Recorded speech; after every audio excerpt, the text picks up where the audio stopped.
بندہ حب علی کا دعویٰ رکھتا ہے ساتھ میں گناہ بھی کرتا ہے، اس کا مطلب ہے کہ اس کے دل میں محبت علی آئی نہیں ہے، اس کے دل میں محبت علی ابھی نہیں آئی ہے۔ اگر آئی ہوتی تو یقین دوبارہ گناہ نہ کرتا۔ مولا متقیان بازار میں بیٹھے ہوئے عورت گزر رہی تھی،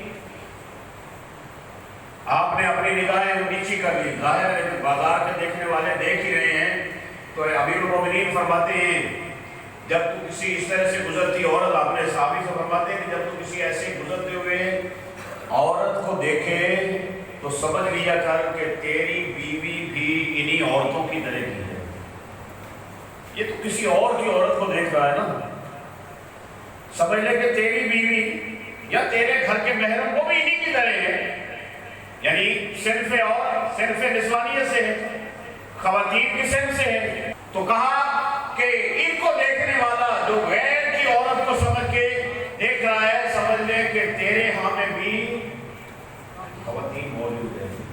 اگر تیرے یہ جو اور کی عورت کو دیکھ کر، دوسروں کی عورت کو دیکھ کر سمجھتا ہے کہ اس سے لذت پائی ہے، دیکھنے سے حظ نفس اٹھایا ہے، لذت لی ہے، یا یوں کہوں کہ لذت بے گناہ، گناہ بے لذت کیا ہے، تو کہا کہ یہ سمجھ لے کہ آج اگر تو کسی اور کی عورت کو دیکھ رہا ہے تو پھر کل کو تیری عورت بھی بازار نکلے گی، گھر سے باہر نکلے گی اور دیکھنے والے موجود ہوں گے۔ تو علی امیر المومنین گناہوں سے بچنے کا پیغمبر پاک کا یہ بتایا ہوا بہترین نسخہ ہے کہ علی علی کرنے والا اگر خلوص دل سے صرف نیت کے ساتھ علی کرتا ہے تو اس کے ہاں میں گناہ نہیں ہوگا، پہلے گناہ مٹ جائیں گے، دوبارہ گناہ پیدا نہیں ہوں گے، اس لیے کہ علی علیہ السلام کی مثل اس آگ کی سی ہے کہ جس نے لکڑیوں کو جلایا، آس پاس کے سبزے کو بھی جھلسا دیا ہے، پھر دوبارہ وہاں سبزہ ہونے بھی نہیں دیا ہے۔ علی کی محبت بھی گناہوں کو مٹا بھی دیتی ہے، پھر دوبارہ گناہ پیدا نہیں ہونے دیتی ہے۔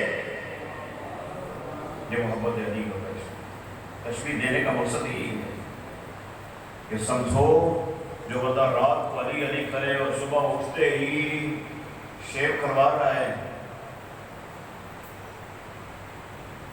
رات کو سونے سے پہلے 10 نعرے نہ لگائے تو نیند نہیں آتی ہے، صبح اٹھتے ہی شیو کر رہا ہے، تو اس کا مطلب ہے کہ وہ علی علی کرنا اس کے لیے گناہوں کو مٹانے کا موجب نہیں بنا ہے۔ اگر ایسا ہوتا تو پچھلے گناہ معاف ہو گئے تھے، پچھلے گناہ ختم ہو گئے تھے، نیا گناہ نہ کرتا۔ یہی مشکل مرحلہ ہے کہ علی علی کہنے والے کے لیے ان کے ہاتھ سے گناہ کا ثواب ہی نہیں پیدا ہوتا ہے۔ امام حسن مصطفیٰ علیہ السلام، یعنی امام کی ولادت کے دن گزرے ہیں، مرد شامی آیا اور اس نے آ کے مولا متقیان سے کہا کہ میں آپ کا چاہنے والا ہوں، میں آپ کا محب ہوں، آپ کا اطاعت گزار ہوں، آپ کا شیعہ ہوں۔ مولا نے اس کو سر سے پیروں تک دیکھا اور کہا کہ تو جھوٹ کہہ رہا ہے۔ کہنے لگے حضور آپ نے کیسے دیکھ پہچانا؟ کیا میں آ رہا ہے آپ کے پاس کہ میں آپ کا چاہنے والا نہیں؟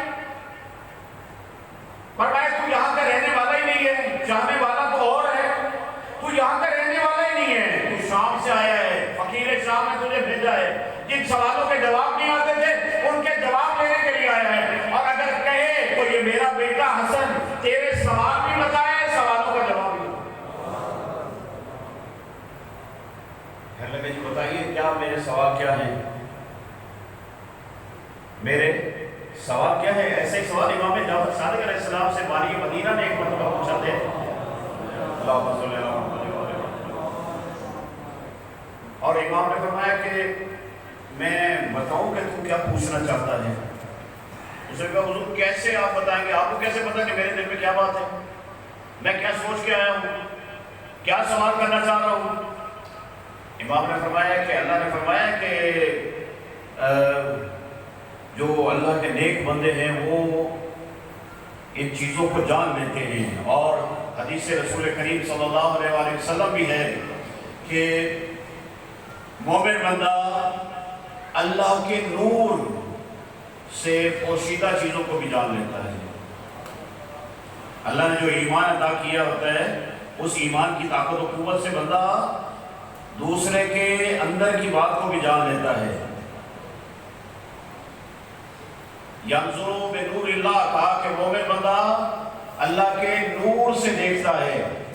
خالق نے وہ قدرت اور طاقت دی ہے کہ وہ حجابات کے پیچھے بھی دیکھ لیتا ہے، وہ رکاوٹوں کے پیچھے بھی، دیوار کے پیچھے، پردے کے پیچھے بھی دیکھ لیتا ہے۔ تو امام علیہ السلام نے فرمایا کہ میرا یہ بیٹا تمہیں تیرے سوالوں کے جواب بھی دے گا، سوال بھی بتائے گا، جواب بھی دے گا۔ کہنے لگے بتائیے میں کیا پوچھنے آیا ہوں؟ کہا کہ تو پوچھنے آیا مشرق و مغرب کے درمیان فاصلہ کتنا ہے؟ تو پوچھنے آیا ہے زمین و آسمان کے درمیان فاصلہ و فرق کتنا ہے؟ تو پوچھنے آیا ہے کہ حق و باطل کے درمیان فاصلہ کیا ہے، فرق کیا ہے؟ کہا کہ تو پوچھنے آیا ہے کہ خلصہ مشکل کیا ہوتا ہے، اور تو پوچھنے آیا ہے وہ 10 چیزیں کون سی ہیں کہ جو ہر شے ایک دوسرے سے بھاری ہے۔ ہاں جی بالکل یہی بتائیے، حق و باطل کے درمیان فرمایا کہ 4 انگلی کے فاصلہ ہے۔ جو آنکھ دیکھتی ہے وہ اکثر حق ہوتا ہے، کان جو سنتے ہیں وہ اکثر باطل ہوتا ہے۔ زمین و آسمان کے درمیان فرمایا کہ مظلوم کی فریاد برابر، مظلوم کی آہ ادھر نکلی ادھر پہنچی، کوئی رکاوٹ نہیں ہے، کوئی حجاب نہیں ہے۔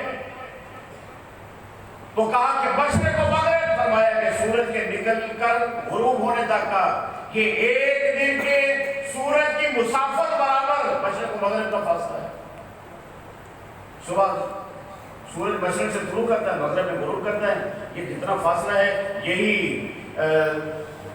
مشرق و مغرب کا فاصلہ ہے۔ تو کہا کہ وہ خلصہ مشکل کیا ہے؟